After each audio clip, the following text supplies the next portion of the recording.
I think this is so underestimated. The power of natural posture in your golf swing. No matter if you're hitting driver, 7-iron, 5-iron or wedge, you've got to have natural posture. Like, think about it. Look at Rory McIlroy, look at Tommy Fleetwood. Both have way different postures, both stand to the golf ball very differently, but both swing beautifully. Having natural posture for you is something when you get on a par 5 like this, like the first hole of the day, you're gonna feel way more comfortable. And if you feel comfortable, we all know you're way more likely to hit a good shot. And I really want you to be comfortable. I really want you to hit really long drives and stand here and show off to your friends. Now, I don't want you stood here like this. Now, watch my posture here, and I'm gonna show you with basically down this par 5, the first hole, not only talk the talk, but can we walk the walk? Can I show you where this finishes? Can I show you how to strike it from standing at these little checkpoints? And I'll be honest, there's just like 3 or 4 things, which, okay, I'm saying that and it sounds like a lot, but it's really not. These things will become automatic once you're aware of them. Sorry if my hair's going everywhere. It's very, very windy. And I've just played and I thought, you know what? I need to tell you about this. Now watch here, I'm stood to this golf ball, I'm in, I feel comfortable, I feel relaxed. Look how easy I hit that. And I'm straight down to the tee peg. I'm not stood there straining, and straining, thinking I need to stand to this golf ball with a perfectly straight back because someone's told me that before. You're gonna play way worse and you'll feel like you got no power. Okay, take Tommy Fleetwood and Rory, like I said at the start. Tommy Fleetwood has a little bit of a rounded spine at the top. McIlroy's got like a straight back. Now, what I want you to look for is have a look at me with driver right here. I'm stood here with my armpits over the balls of my feet, my bum just behind my heels, and my elbows in front of my rib cage, and sort of pointing down over my hips. Now they're the key things I want you to be aware of, and this is the routine to do it out on the court. Wow, I hit that so well. I've just, and I say only just, stayed short of that water right there. And you're now aware of those technical points, I guess we can call them. What I want you now to think about is simply how to implement that. Let's start with 5-iron. Now 5-iron's not the club here, but let me show you how to get into this routine and then I'll hit the 7-iron and the wedge. But simply, what I need you to do is work your posture in this order. I want you just to grab your nice, neutral, natural grip to begin with. I then want you to get comfortable in this upper half. So what I mean by that is sort of anything above our belt buckle. Let's get those elbows to sit in front of the rib cage slightly, and to the point where if you had 2 lines, they would sort of, or arrows I guess, they'd point on top of your hips. So what I do is get nice and relaxed in the upper half, club in hands, and work the arms in front like this.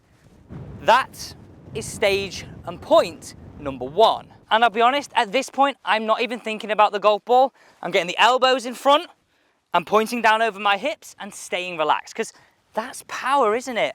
I can't stand here and put power like this, where so many of us are trying to be perfect, and it's so wrong.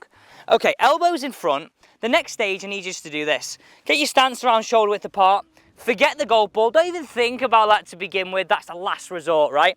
Lower that golf club to the club's parallel to the ground and just check you've got a hand span between the butt end, so that's this thing right here, and your belt buckle. And it's just a rough guide, okay? It's nothing perfect, just a rough guide. So just checking that there. And all that does is make sure the hands hang correctly and get the right distance from the golf ball. So point number 2, staying loose, get your stance a bit wider and lower that club till it's parallel to the ground and we've roughly got a hand span. From here at stage number 3, all I need you to do is just tilt over the golf ball and slightly bend those knees. That's point number 3.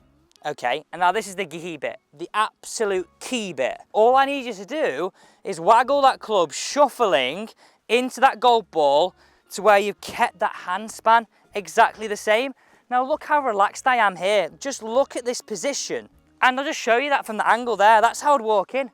Look at the target as you do it. Keep moving, keep relaxed, keep that natural posture.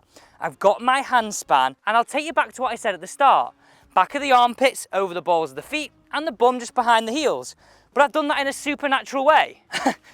I wanted to hit 5-iron for you, but I'll hit it in the water because I didn't realise how far I'd hit down this driver. It's the same process, but let me just hit this 7-iron away and then show you with wedge, because there's a slight difference with wedge just in terms of the feet that I don't want you to fall foul of. Now I have to say, it really does annoy me when I see pros tell students to get a straight back, stand to it nice and stiff and athletically. Yeah, I want that, but I want your natural posture. Now look at me hitting 7-iron here. I walk in, I wag a little club up, I stand to the golf ball, I'm looking at target, and it just creates a nice simple routine with easy power, and I call it this, and I enjoy this term all the time, lazy power.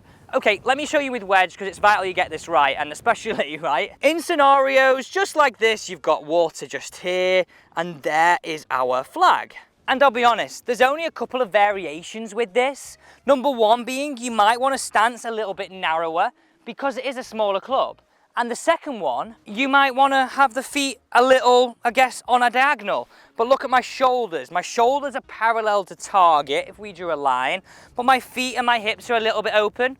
And simply, on short shots, when we have our weight left to start with, it just helps us stay there and get through the golf ball and not get jammed up. So the two variations are, and just so you can copy this, is a narrow stance potentially, 2 club widths apart, and or feet and hips slightly pointing left to target and weight on our left hand side, just to help us guarantee that strike. But apart from that, I'm keeping everything else exactly the same, dead easy, not even thinking about it. You couldn't even tell I was doing that routine there, could you?